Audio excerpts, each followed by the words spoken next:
Ba celebrities betulaba abasinga mu Hollywood kigambibwa nti si baddala era nga bano bali duplicate ng'abantu abali original baafa dda. Kinene ekibozibozi kya cloning kibaddewo okumala ebbanga era nga kigambibwa okuba nga kyatandikiriza mu myaka gy'ekyenda okutuusa mu gy'enkumi 2000 nga kyali ky'amaanyi nnyo. Ng'ezimu ku firimu ezaaleeta okubunyisa ekibozibozi kino mu bantu kwe kuli firimu gye bayita Island ng'eno yafulumizibwa mu 2005 endala bagiyita God Sent nga ya 2004 ssaako ne firimu endala ez'enjawulo ezaalimu enkola eno eya cloning. Kati kisoboka kitya okuba ng'abantu bano si baddala? Kigambibwa nti olw'okuba nti record labels okufulumya omuyimbi gw'otuuka okumulabira baba bamutaddemu ssente empitirivu.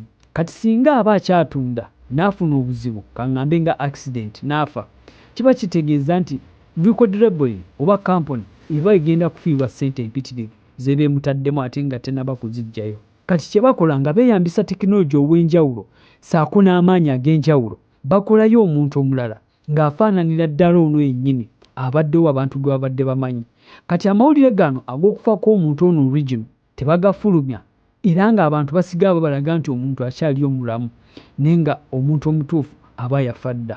Kinene ekibozibozi nga nkugamba ekibaddewo okumala ebbanga wabula tekikakasibwanga okuba nga kituufu. Wabula enkola eno ya cloning mu bisolo esobokera ddala wabula mu bantu tewanaba kubeerawo bujulizi bukakasa nti abantu basobola okubeera cloned nabo.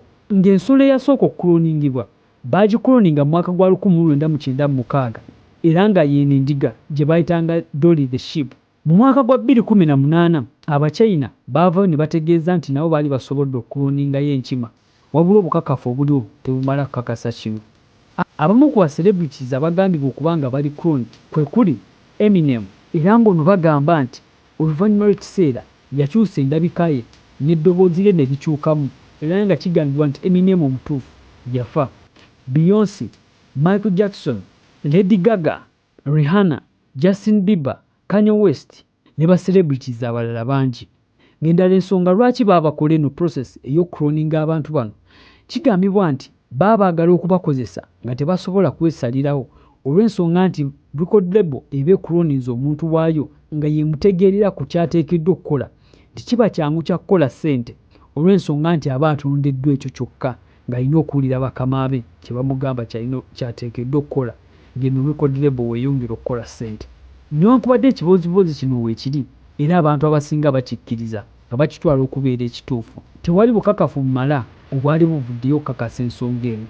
Bwe kikyolowooza olowooza kituufu ddala abantu bano clones oba just kibozibozi? Gw'abadde anoonya amaka amapya agatasulwangamu ennyumba eno weeri era ng'eriko boys quarters n'ekikomera ng'esangibwa Wakiso Kavumba era ng'etudde ku decimals 12 weeri wa kyapa era ekyapa kibeera mu mannya go.